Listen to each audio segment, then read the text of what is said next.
Using your pennies to fund school renovation and maintenance. I'm Dawn White in Jacksonville, and I'll have details on why the Duval County Public School Superintendent says the money is needed.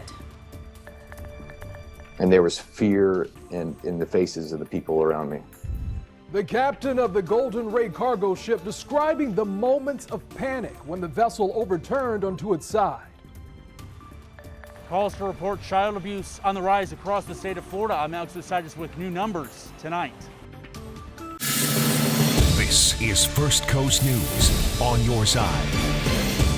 We want to welcome you to First Coast News at 5 on this Friday. I'm Anthony Austin. And I'm Jeannie Blaylock. Thank you so much for joining us tonight. Our average school age is about 62 years old, so they would garner Social Security. That's the point she's making. That's the superintendent for Duval County Public Schools, Dr. Diana Green, saying the half-penny sales tax would mean almost $2 billion for maintenance and repairs at some of the district's crumbling schools. Duval County schools are, if you look at the averages, the oldest in the state. On your side's Dawn White tonight takes a closer look at how the funding would be spent if voters give this referendum on November's ballot the green light. That is what we call 21st century learning. Or the lack thereof. Duval County Public Schools Superintendent Dr. Diana Green says some buildings aren't able to get basic Wi-Fi, being built more than 100 years ago. I can't tell you how many times we have to reach the principal on our walkie-talkie system because their cell phones do not work in the building. Cracked floors, crumbling walls, and old technology are some other issues plaguing county schools. Some of our schools have so many what we call technical issues, such as electrical, HVAC, plumbing, that it would be cheaper for the district to build a brand new school. Duval County Public Schools produced this video to show issues inside schools. They say funding cuts in 2009 and 2010 for renovation, maintenance, and construction have left them deep in the hole, which is why getting your pennies is even more needed. Sandalwood High School, our largest high school serving close to 3,000 students, has over 40 portables on their campus. The half-cent tax would remove those portables and replace them with brick-and-mortar buildings. It means something to our communities. They want great schools in their communities, and they want facilities that look like we all care about education for our children. In Jacksonville, Dawn White, First Coast News on your side. Dawn, thank you. Be sure to stay up to date with all the changes happening in school districts across our area right now. You can get the latest information sent right to your phone. Just text us. Text the word school to 904-633-8808. I reached behind me and where I had propped up the ship's radio and said to Jamie on the inbound, "Watch out, Jamie, I'm losing her." So right there, you just heard the captain of the Golden Ray cargo ship describing the moments right before the massive cargo ship turned on its side just off the Georgia coast. The U.S. Coast Guard is questioning witnesses about what happened and what could have caused the ship to roll over. Captain Jonathan Tennant, who was at the helm that night, says everything was normal before the ship somehow capsized. On your side's Troy Kless recaps today's dramatic testimony. It felt like somebody pulled the rug out from under me, and we just went over. Something unexpected. Captain Jonathan Tennant of the Brunswick Harbor Pilots was steering the Golden Ray out to sea. During Friday's testimony, he describes what happens in the final turn. She leaned into the turn a little bit and started to over-rotate to starboard. Therefore, I applied what's known as counter rudder to reduce the rate of turn to starboard. At that point, he said the ship was still level and he had no idea he was about to capsize, but he made the quick decision to keep the ship in shallow water. At that point, I went back to hard to port because I had nothing to lose, and at that time, I was capsized. I had no context at the time that my rudder and propeller were out of the water. His focus quickly shifted to calling for help, which fortunately for the ship and her crew was close by. Tennant called for nearby tugboats and the Coast Guard responded quickly. Tennant and 19 others made it off safely in the early morning hours. The next day, the final 4 crew members were rescued after being trapped in the dark on a ship with no power. My heartfelt gratitude to all those heroes who answered the call when our lives were in peril in the early morning of September 8th, 2019. Tennant continues to pilot ships, but says he cannot explain why the Golden Ray capsized or what led to it. Troy Kless, First Coast News, on your side. All right, we have an update for you tonight. This puppy, valued at $2,500, has been found. We first told you last night about this 10-year-old Aussie Poo caught on surveillance video being stuffed into a woman's purse. This happened on Saturday at the Puppies Galore and More store on Jacksonville's west side. The store manager tells me a man was watching the news last night and realized his neighbor had the dog. The manager says the man said he told the woman to hand over the dog or he was going to call the police. The man brought the dog back to the store, and we're trying to get more information about if the woman who stole the puppy will be charged. Reports of child abuse in Florida, which had declined significantly, are nearly back to pre-pandemic levels, according to state data now. Child welfare workers say when kids are in an abusive situation, not being seen by others, including their teachers, cases are not reported as often. Alex Osiris is on your side tonight with a closer look at what the latest numbers are showing us. The pandemic's impact on child abuse may be in the numbers. We dug into the Department of Children and Family Services data leading up to and during the pandemic.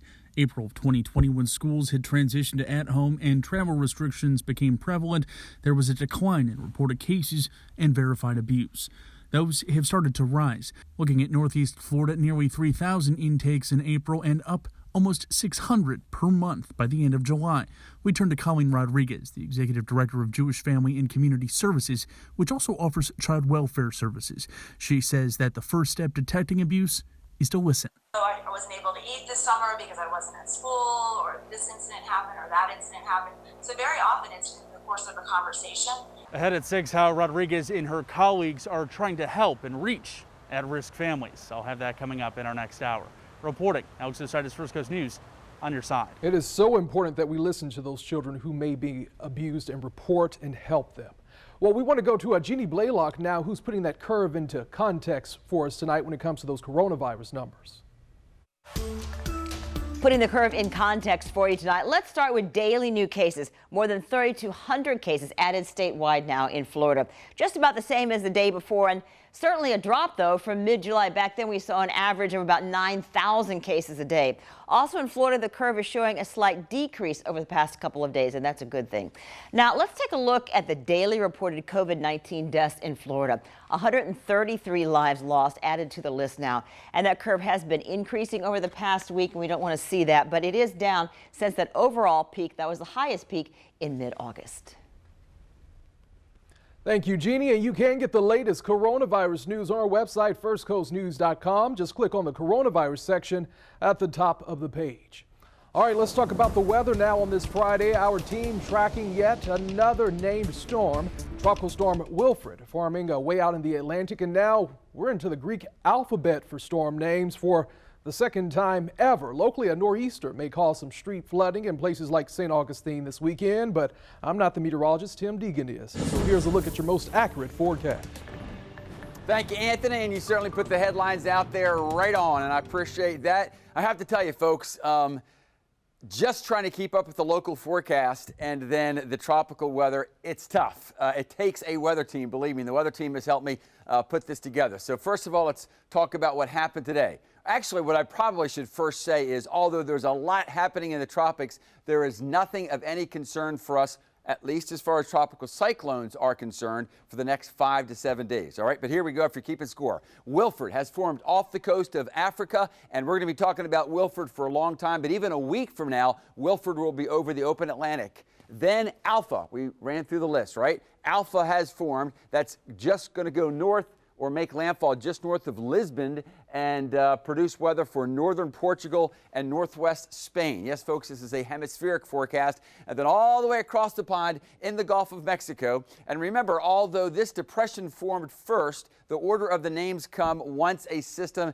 reaches 35 knots, that is 40 miles per hour, and that's why, although this formed earlier than Wilfred and Alpha, we're calling it Beta, and it is increasingly a concern, especially as a potential another major rain and flood maker for the Texas coast, but again, expected to stay to the west of us for the next 5 days. As mentioned, street flooding. Yeah, folks, we have some beautiful, cool weather on the way, but it's going to be a significant nor'easter. We're going to break it down for you county by county in just a few moments. Tim, thank you so much. And of course, we all want to be prepared when it comes to hurricanes, right, Anthony? That's right. So go to the Hurricane Central section of our app and our website. We have a lot of resources to help you get prepared, including a map where you can find your evacuation zone. So if you don't have our app yet, just text the word app to 904-633-8808 and we'll send you a link so you can download it. A stretch of coastline in Vilano Beach is about to get a makeover. A beach restoration project will rebuild the coastline along a 3-mile stretch. It goes from the Serenata Beach Club south to about the Nice Beachfront Park, just north of Surfside Park. The large pipes are being laid out now. This project aims to rebuild the beach to what it was before Hurricanes Matthew and Irma. The U.S. Army Corps of Engineers says it will help protect the 100-plus homes and, most importantly, help protect Highway A1A, which is an important evacuation route. They're estimating that with the project in place, it could save the DOT an average of $200,000 a year in repairs that would otherwise have to be done over the 50-year cycle. This initial beach restoration project here cost $18 million. Most of the homeowners in this project area agree to be taxed additionally for this project. Parts of the beach will be closed to the public as this work is going to get underway this fall. The Sideline 2020 Week 3 game of the week has us in the graveyard as the Range Vikings are getting set to take on the Camden County Wildcats in what should be a terrific ball game. I'm Chris Porter, and we'll get you all set for this prime time showdown live and next.